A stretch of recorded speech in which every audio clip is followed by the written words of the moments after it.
Hi guys, I'm back in another tutorial section for today.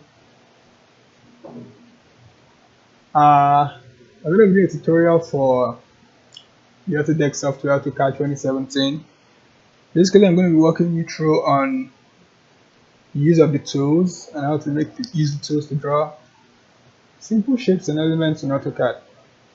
So if you've installed the AutoCAD 2017 software, this is probably the interface you're going to come across. So you have the file.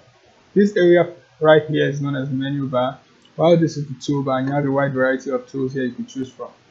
Okay, fine. So the first thing you need to do before you start any drawing in AutoCAD is to set your units.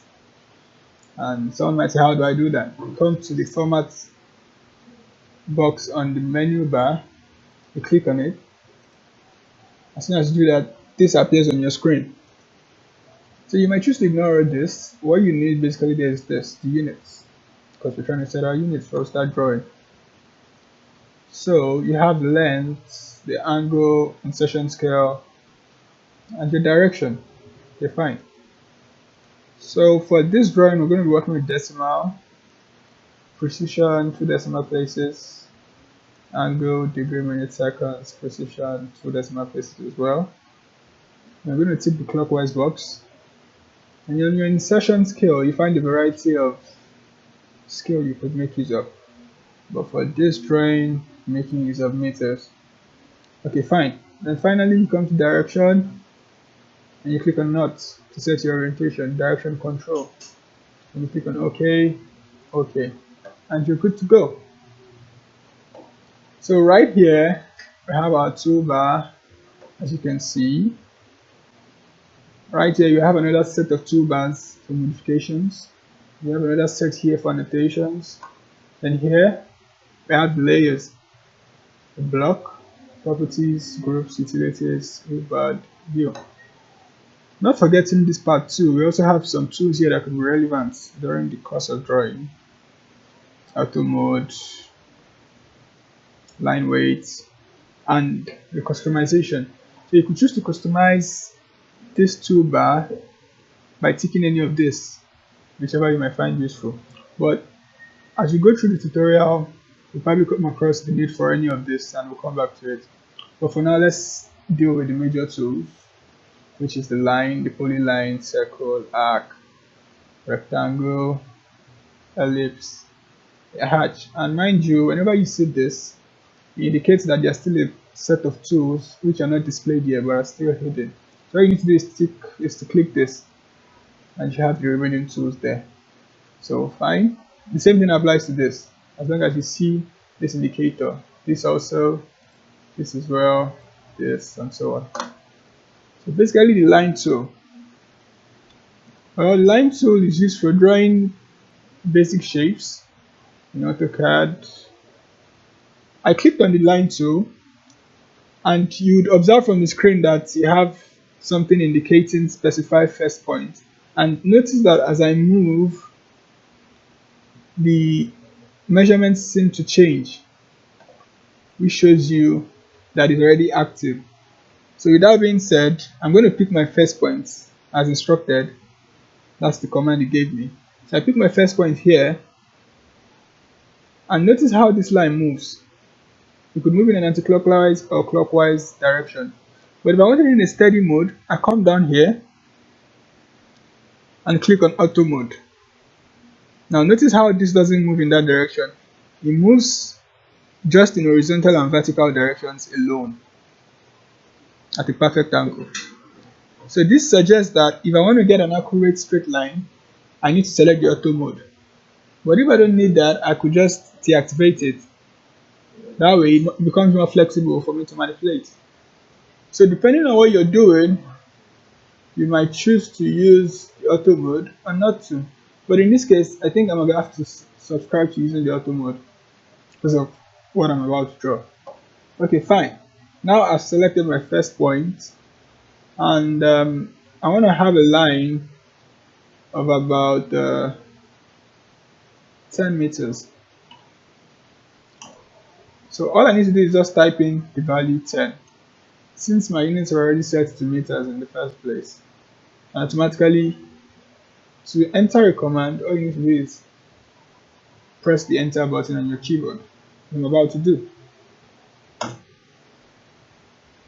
and escape. You would see right here there is a little form of dot, but truly it's not a dot. It's because I'm zoomed out on my screen. Now I'm going to zoom in so you could see it well. Now you see this line right here is 10 meters. As you can see, the length 10 meters. So now we're about to draw a square, and we all know a square has equal sides.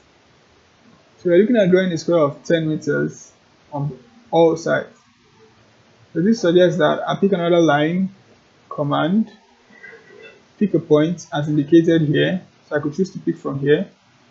And I still want to maintain my perpendicular line, so I'm still going to leave the auto mode on. Then I press my 10 again, which is the command I'm going to give to get my value. And I press enter.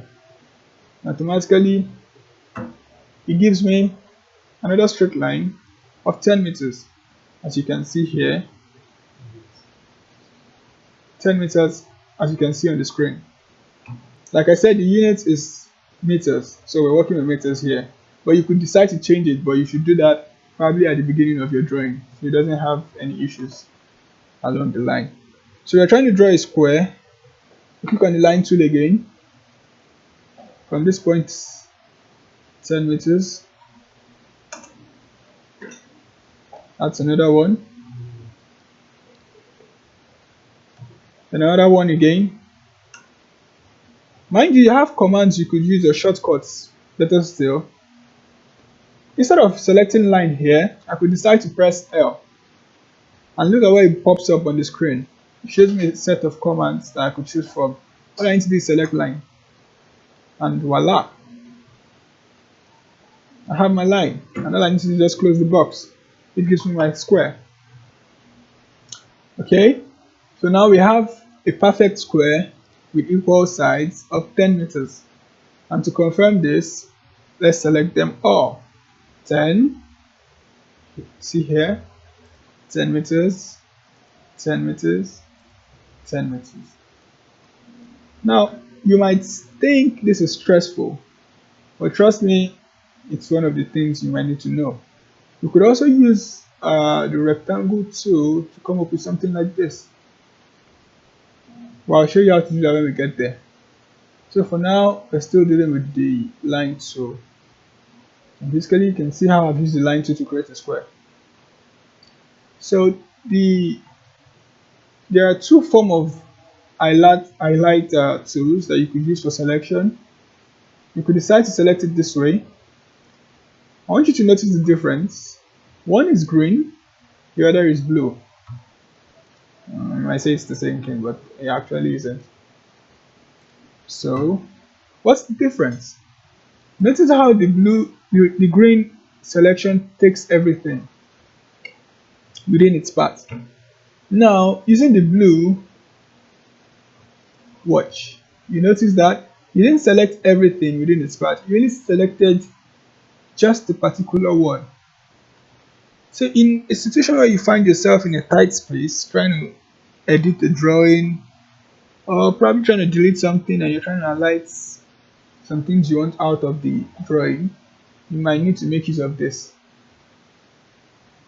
These two selections are different depending on the purpose in which you want to use them for.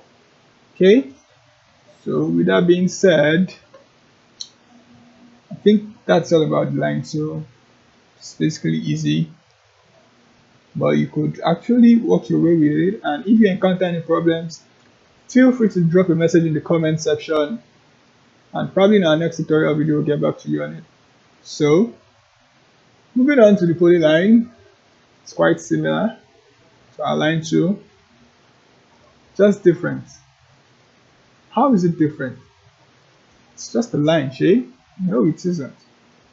Now let's look at the line tool now. Let's look at the difference. I'm going to pick the line tool, and I want you to notice something. I'm going to do a continuous line. Okay. Now notice that every point in which I stopped was broken. There was no form of continuation using the line tool. Now I pick the polyline, then watch this.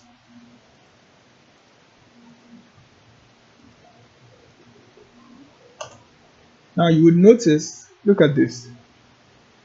It identifies all entities as one, while this separates them. That's the major difference between a line and a polyline here. So depending on what you want to do, they are both useful for drawing anyways, but depending on what you want to do, you could decide to use the polyline or the line tool. If you want continuous lines, I suggest use the polyline, as it can give you a continuous line that are all joined together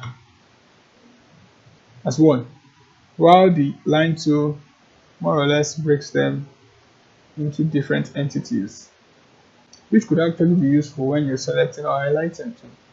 So depending on what you want to do or come up with, any of these two tools is good. So moving on, let's look at the circle tool now. Like I said earlier, whenever you see this arrow pointing down, it shows that there's still something under.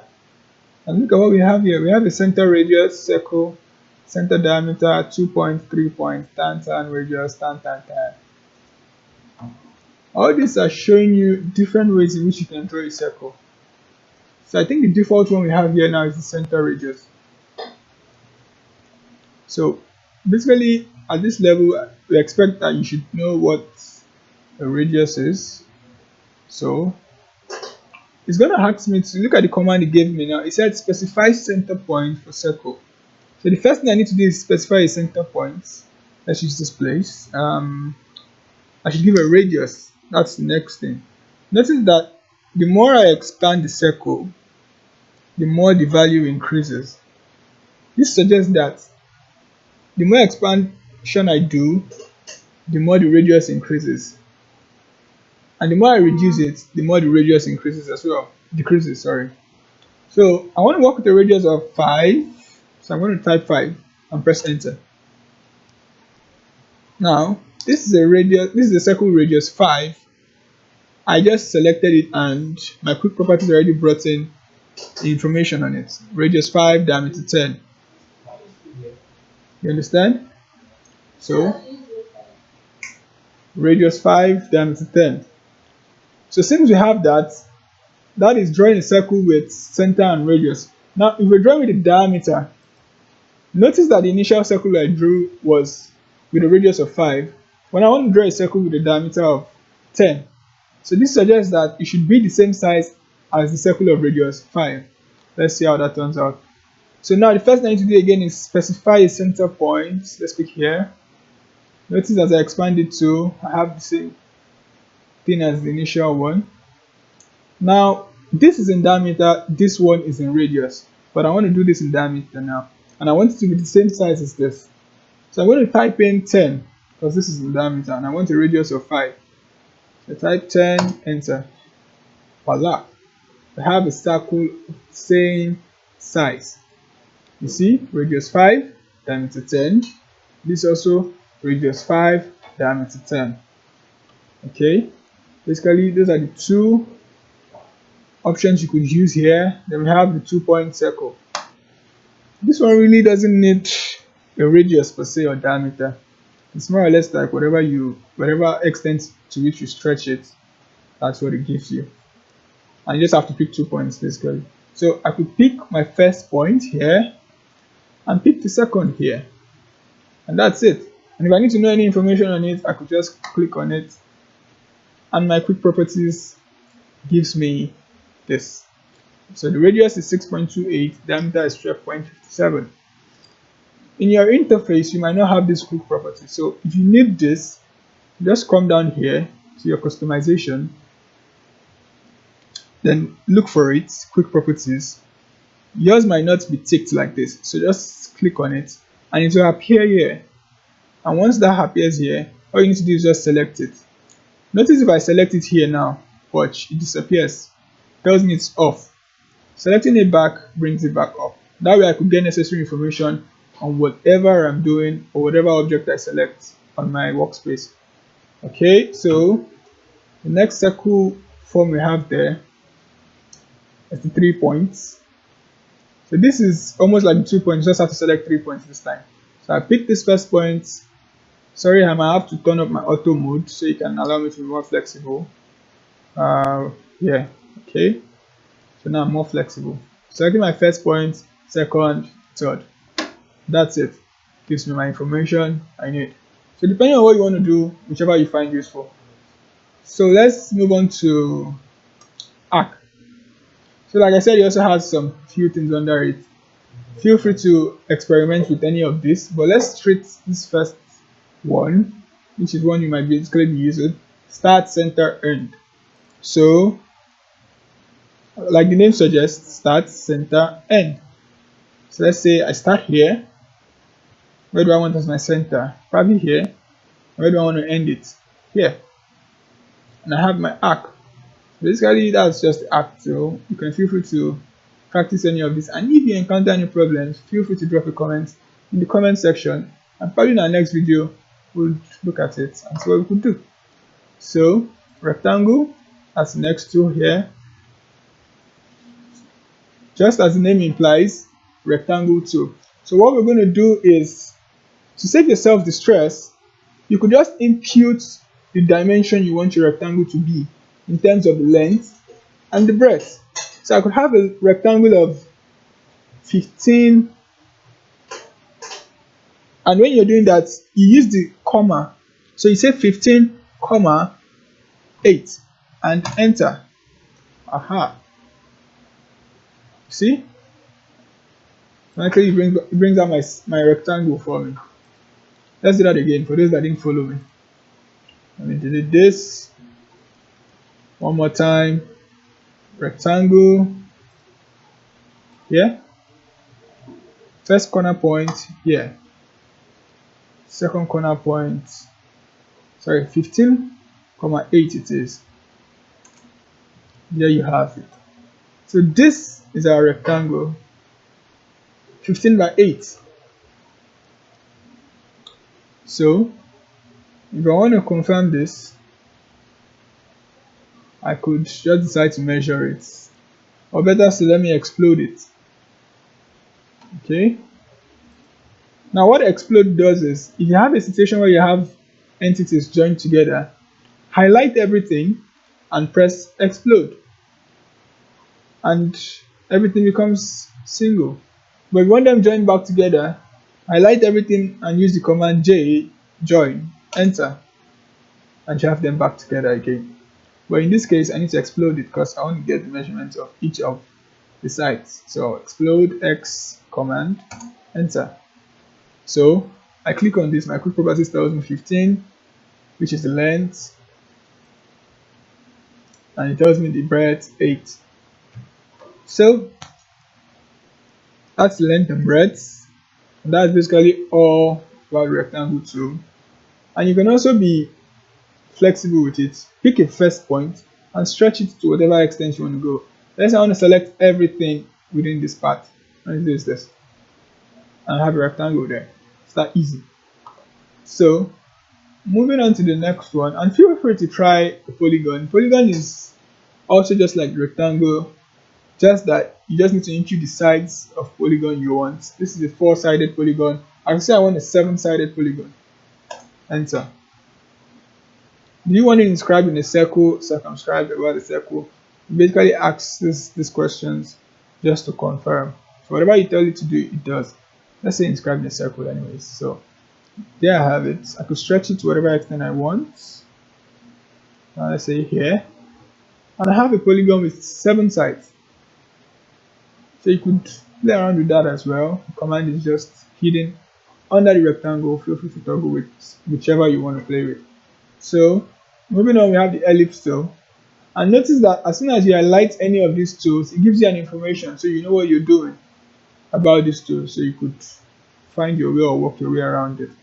So click on ellipse. The ellipse is more or less like using a circle tool, just a little bit different. So now it says specify the center of the ellipse. It doesn't really work with radius this time. It's more or less like just to stretch points. So I could decide to stretch it to about 10 meters. Okay. Now as soon as I press enter, it allows me to do this just by moving my mouse. I could get this in horizontal form. I could get this in a vertical form, depending on what I want. Let's use horizontal. So you could actually use this in drawing an eyeball or coming up with something good, depending on what you're doing. If you're doing a conceptual design, this could come in handy too. So feel free to work your way around that and play around with it. There are also a lot of things you could try under it. So yeah, finally for today's tutorial, we'll be talking about hatch.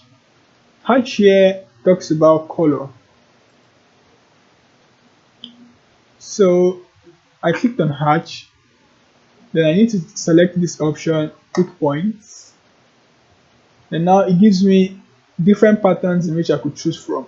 I could decide to choose solid or be creative and choose any of these other forms of pattern depending on what I want to do.